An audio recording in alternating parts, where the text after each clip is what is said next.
Hello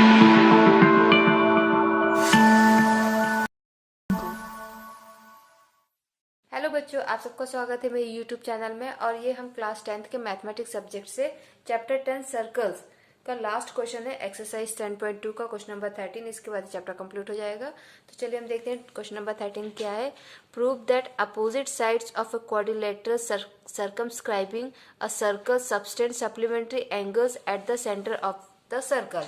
means इसमें क्या कह रहे हैं कि एक क्वाड्रिलेटरल है जो एक सर्कल को सर्कमस्क्राइबिंग मीन्स सर्कल अंदर है क्वाड्रिलेटरल के। यहाँ पे क्वाड्रिलेटरल मेंशन नहीं है कि कौन सा, इसलिए आप कोई सा भी बना सकते हैं, ठीक है।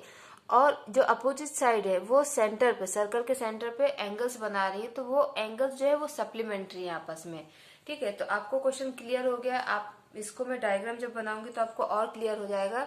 और जिन क्वेश्चंस में डायग्राम नहीं होते हैं तो ये मेरी पर्सनल एडवाइस है आपको कि उन क्वेश्चंस को थोड़ा आप ध्यान से पढ़ा करिए, ठीक है। और ध्यान दीजिए उनके एक एक वर्ड्स पे, और उन वर्ड्स से कैसे हम डायग्राम बना सके उस पर थोड़ा वर्किंग कीजिए। तो ये आपको एग्जाम में बहुत हेल्प करेगा। तो चलिए अब हम देखते हैं इस क्वेश्चन को। तो देखिए, पहले हम एक क्या करते हैं कि सर्कल बना लेते हैं।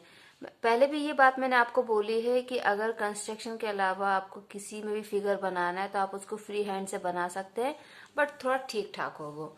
तो ये हमने सर्कल बना लिया है और ये उसका हो गया सेंटर। अब हमें इसके ऊपर बनाना है क्वाड्रिलेटरल, ठीक है।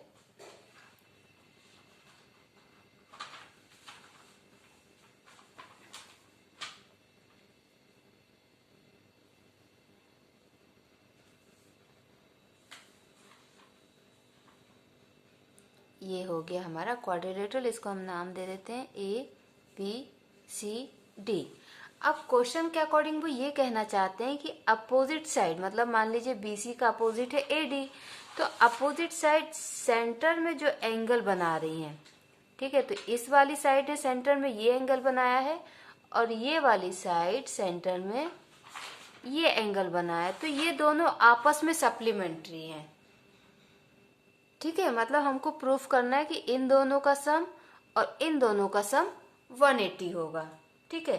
तो हमको गिवन क्या है, देखिए यहाँ पे मान लेते हैं let a circle with centre O touches the sides AB BC CD and AD at EFG and H, ठीक है। EFG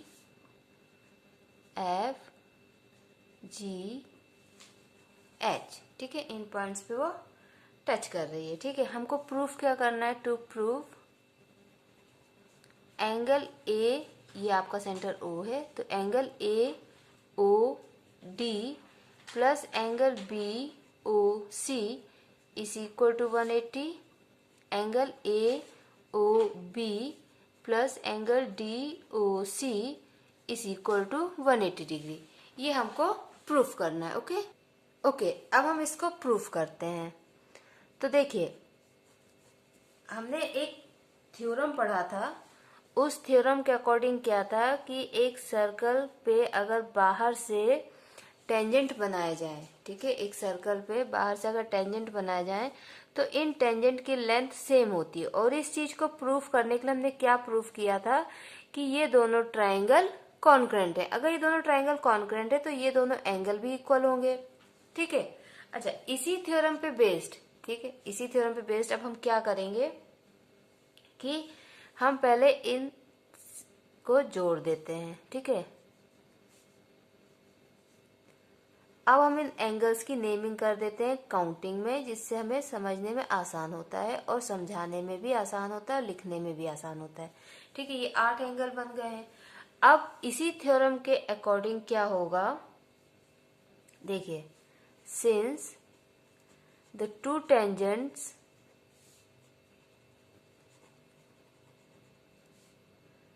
drawn from an external point, ठीक है, हम वही थ्योरम लिख रहे हैं, फ्रॉम एन एक्सटर्नल पॉइंट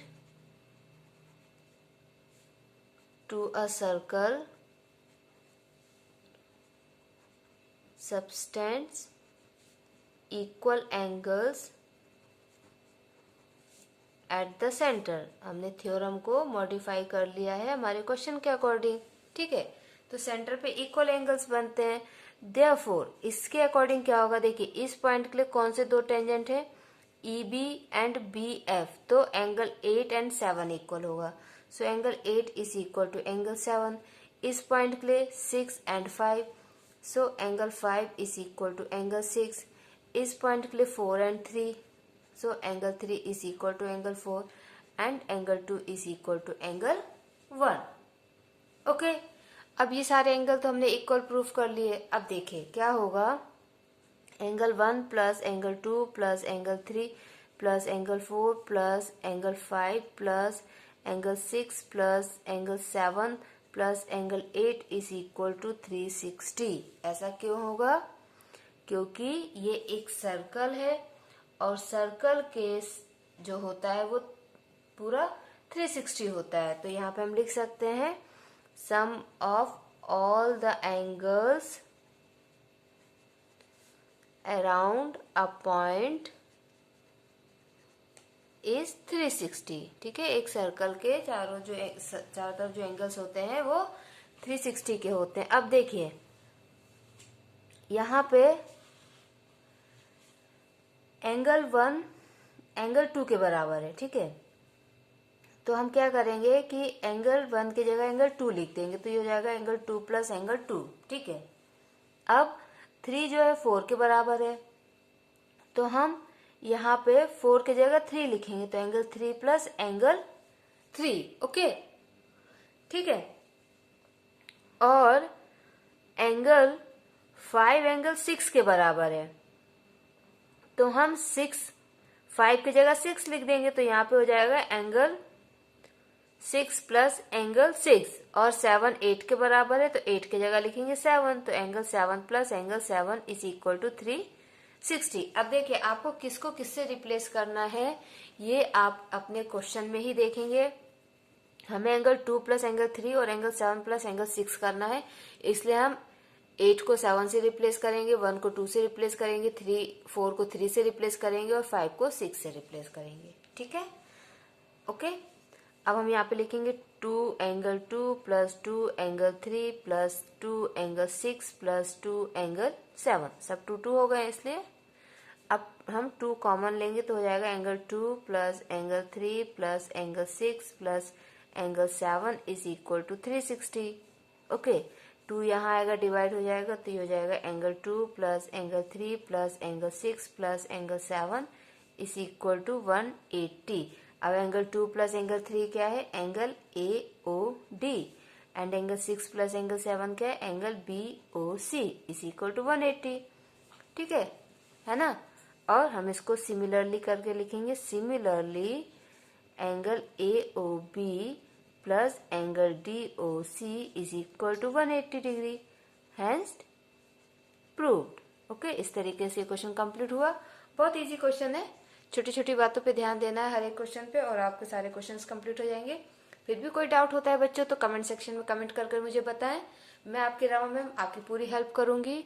आप 7th 8th 9th के भी क्वेश्चंस मुझसे पूछ सकते हैं और आप मेरे चैनल को जरूर सबके साथ शेयर कीजिए और सब्सक्राइब कीजिए। थैंक यू बच्चों, बाय बाय।